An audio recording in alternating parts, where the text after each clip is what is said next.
Walang takas ang top 1 most wanted person sa regional level matapos siyang maaresto ng mga tauhan ng Benguet PNP sa isinagawang operasyon sa La Trinidad, Benguet.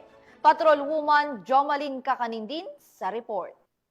Sa patuloy na pagpapaigting ng kapulisan ng Cordillera sa kanilang kampanya kontra kriminalidad, arestado ng Benguet PNP ang number 1 top most wanted person regional level sa kasong statutory rape sa La Trinidad, Benguet kamakailan lamang. Matagumpay ang operasyon dahil sa pagtutulungan ng mga operatiba sa pangunguna ng La Trinidad Municipal Police Station, katuwang ang Criminal Investigation and Detection Group, Benguet Provincial Field Unit, Benguet PPO at ang RIU-14. Arestado ang akusado sa bisa ng warrant of arrest na inihain laban sa kanya noong Agosto 2025 sa La Trinidad, Benguet na walang inirekomendang piyansa. Matapos basahan ng kanyang mga karapatan sa salitang kanyang naiintindihan, dinala ang akusado sa tanggapan ng pulisya para sa tamang dokumentasyon at wastong disposisyon bago i-turn over sa kinauukulang hukuman. Ang matagumpay na operasyon ay patunay lamang na ang pambansang pulisya ay patuloy sa pagpapatupad ng kanilang sinumpaang tungkulin kontra kriminalidad na naaayon sa programa ng kasalukuyang administrasyon tungo sa isang bagong Pilipinas.